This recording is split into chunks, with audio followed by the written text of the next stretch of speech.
Our secret taste recipe is to cook with lemon care. Kutties healthy Samayal.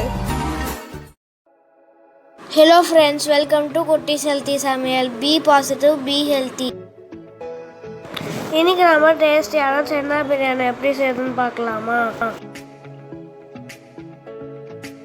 அதுக்கு முன்னாடி நம்ம சேனலை subscribe பண்ணாதவங்க சப்ஸ்கிரைப் பண்ணிவிட்டு பக்கத்தில் இருக்க பெல் பட்டனை கிளிக் பண்ணிக்கோங்க.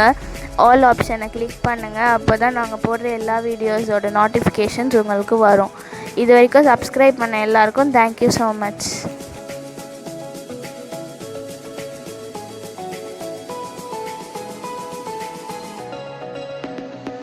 நாம் இன்றைக்கி டேஸ்டியான ஹெல்த்தியான சென்னால பிரியாணி எப்படி செய்யுதுன்னு பார்க்க போகிறோம். இது நம்ம எப்படி NV பிரியாணி செய்கிறோமோ அதே போல் தான் ரொம்ப டேஸ்டியாக இருக்கும். வாங்க இது எப்படி செய்யுதுன்னு பார்க்கலாம். இதுக்காக நான் 2 மீடியம் சைஸ் வெங்காயம் நீளமாக கட் பண்ணி எடுத்திருக்கேன். ஒரு பச்சை மிளகாய், உங்களுக்கு காரம் தேவைன்னா இன்னும் கூட ஒன்று ஆட் பண்ணிக்கலாம் பச்சை மிளகாய். நெக்ஸ்ட்டு புதினாவும் கொத்தமல்லியும் பொடியாக கட் பண்ணி எடுத்து வச்சுருக்கேன். 2 மீடியம் சைஸ் தக்காளி நீளமாக கட் பண்ணி எடுத்து வச்சுருக்கேன். அடுத்ததாக நம்ம 1.5 கப் சென்னா நல்லா வேக வச்சு எடுத்து வச்சுருக்கேன். இது நீங்கள் நைட்டில் ஊற வச்சிட்டிங்கன்னா காலையில் வேக வச்சு எடுத்துக்கலாம் ஈஸியாக. நெக்ஸ்ட்டு 2 ஸ்பூன் மிளகாய்த்தூள், அதாவது எல்லாம் கலந்து வீட்டில் அரைச்சி வைப்போம் இல்லையா அந்த மிளகாய்த்தூள். 1 ஸ்பூன் காஷ்மீரி மிளகாய்த்தூள். நீங்கள் காஷ்மீரி மிளகாய் இல்லைன்னா ஆர்டினரி வெறும் ரெட் சில்லி பவுடர் கூட எடுத்துக்கலாம், ஜஸ்ட்டு கலரிங்காக தான். இதுக்காக 1 ஸ்பூன் மல்லித்தூள் எடுத்துக்கிறேன்.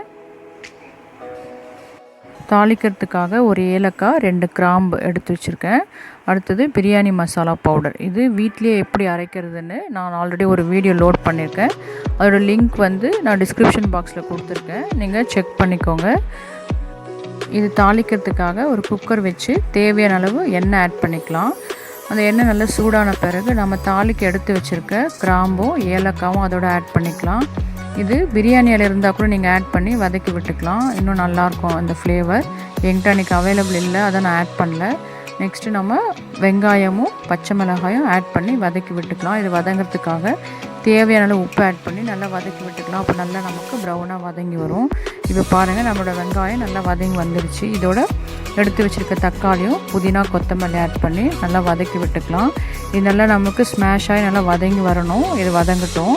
இப்போ இதுக்காக நான் 1 டம்ளர் பாஸ்மதி ரைஸ், அதாவது 200 கிராம், இது நான் அலசி ஊற வச்சுருக்கேன். இது ஒரு 15 மினிட்ஸ் ஊறினா போதும். நீங்கள் தாளிக்க ஆரம்பிக்கும் போது இது ஊறினா போதும், அது நல்லா நமக்கு ஊறி வந்துடும், கரெக்டான பதமும் இருக்கும். இப்போ நம்மளோட வெங்காயம் தக்காளி நல்லா வதங்கி வந்துடுச்சு. இந்த டைமில் 1 ஸ்பூன் இஞ்சி பூண்டு பேஸ்ட் இது நாம் ஆட் பண்ணிக்கலாம். ஆட் பண்ணி நல்லா பச்சை வாசனை போகிற வரைக்கும் நல்லா வதக்கி விட்டுக்கலாம். இது வதங்கிடுச்சு. இப்போது தேவையான மசாலாலாம் ஆட் பண்ணிக்கலாம். இந்த காஷ்மீரி மிளகாய்த்தூள் ஃபஸ்ட்டு ஆட் பண்ணுறேன் இந்த கலரிங்காக. நெக்ஸ்ட்டு மல்லித்தூள் இதையும் நம்ம ஆட் பண்ணிக்கலாம். அடுத்தது மிளகாய்த்தூள், இது எல்லாம் மிக்ஸ் பண்ணி அரைக்கிற மிளகாய்த்தூள், இதையும் நம்ம ஆட் பண்ணி நல்லா வதக்கி விட்டுக்கலாம். நல்லா மிக்ஸ் ஆகி வரணும். அந்த மசாலா மிக்ஸ் ஆகி வந்துடுச்சு. இப்போ இந்த ஸ்டேஜில் நான் பிரியாணி மசாலா பவுடர் இது 1.5 ஸ்பூன் ஆட் பண்ணிக்கிறேன். இது உங்களுக்கு டேஸ்ட்டை பொறுத்து. சில பேர் நல்ல ஸ்பைஸியாக சாப்பிடுவாங்க, அப்படி இருந்தால் நீங்கள் இன்னும் கூட 2 ஸ்பூன் வரைக்கும் ஆட் பண்ணிக்கலாம். நான் 1.5 ஸ்பூன் இன்றைக்கி ஆட் பண்ணுறேன். ஓகே, இதோட இந்த மசாலா நல்லா மிக்ஸ் ஆகி வந்த பிறகு நம்ம எடுத்து வச்சுருக்க சென்னா, அதாவது மூக்கடலை, இதை நம்ம இதோட ஆட் பண்ணி நல்லா மிக்ஸ் பண்ணி விட்டுக்கலாம். பாருங்கள் மசாலோட நல்லா மிக்ஸ் ஆகி வந்துருச்சு. இந்த ஸ்டேஜில் நான் 1 டம்ளர் தண்ணி ஆட் பண்ணுறேன். தண்ணி வந்து சென்னாலேருந்து வேக வச்சு எடுத்த தண்ணி தான், அதுதான் 1 டம்ளர் நான் ஆட் பண்ணேன். நெக்ஸ்ட்டு அரிசியில் ஒரு 1/2 டம்ளர் தண்ணி ஊற வச்சுருக்கேன், அதையும் நம்ம ஆட் பண்ணிக்கலாம். நான் 1 டம்ளர் தண்ணி தான் இன்றைக்கி ஆட் பண்ணுறேன். 1 டம்ளருக்கு 2 டம்ளர் தண்ணி வைக்கணும். ஆனால் நம்ம பிரியாணிலாம் செய்யும்போது 1/2 டம்ளர் இல்லை 3/4 டம்ளர் குறைச்சி யூஸ் பண்ணணும், அப்போ தான் நமக்கு சாதம் உதிரியாக இருக்கும். ஓகே, நல்லா மிக்ஸ் பண்ணி விட்டுட்டு 1 ஸ்பூன் தயிரும் இதோட ஆட் பண்ணிக்கிறேன். ஆட் பண்ணி நல்லா மிக்ஸ் பண்ணிடலாம். நல்லா மிக்ஸ் பண்ணியாச்சு. இப்போது எடுத்து வச்சுருக்க அரிசியை இதோட ஆட் பண்ணி நல்லா மிக்ஸ் பண்ணி விட்டுக்கலாம். நீங்கள் அரிசி போடுறதுக்கு முன்னாடியே உப்பு காரம்லாம் செக் பண்ணிக்கோங்க. உப்பும் காரமும் கொஞ்சம் தூக்கலாக இருந்தால் தான் நமக்கு பிரியாணிக்கு கரெக்டாக இருக்கும். நீங்கள் இன்னும் காரமாக சாப்பிடும் காரம் இன்னும் ஆட் பண்ணிக்கோங்க.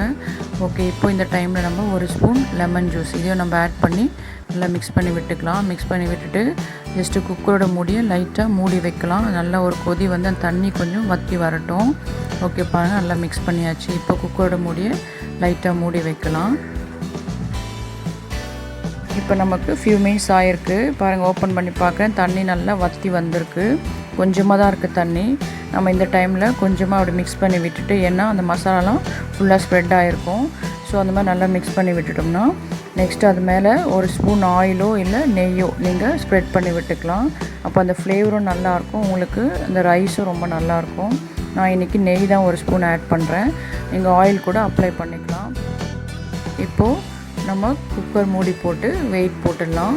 சிம்மில் வச்சிடணும். சிம்மில் வச்சு நம்ம ஒரு 5 மினிட்ஸ் வேக வச்சா போதும். ஏன்னா ஆல்ரெடி தண்ணி நல்லா அதோட வற்றி வந்துடுச்சு.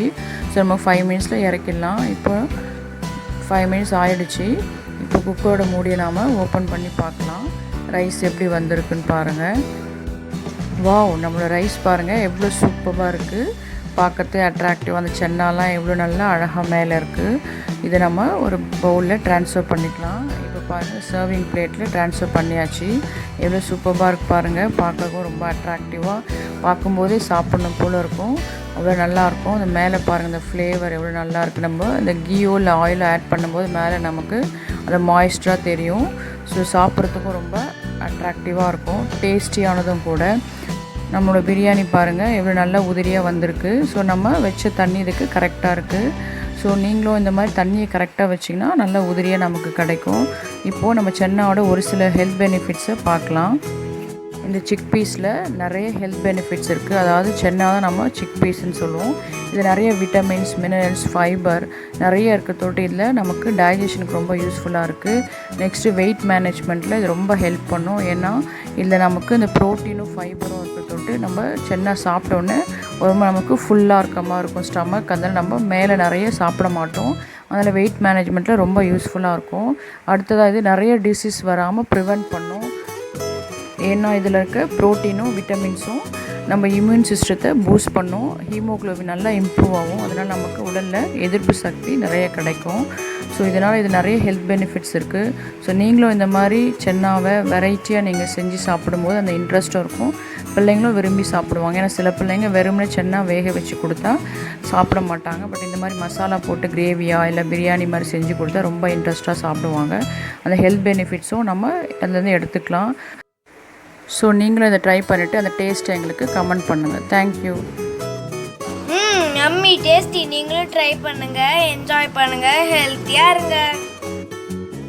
தேங்க்யூ. மற்ற ரெசிபீஸோட லிங்க்ஸ் எல்லாம் டிஸ்கிரிப்ஷன் பாக்ஸில் இருக்குது. உங்களுக்கு இந்த வீடியோ பிடிச்சிருந்ததுன்னா லைக் பண்ணுங்கள், ஷேர் பண்ணுங்கள், கமெண்ட் பண்ணுங்கள், சப்ஸ்கிரைப் பண்ணுங்கள், பக்கத்தில் இருக்க பெல் பட்டனையும் கிளிக் பண்ணுங்கள். பாய்.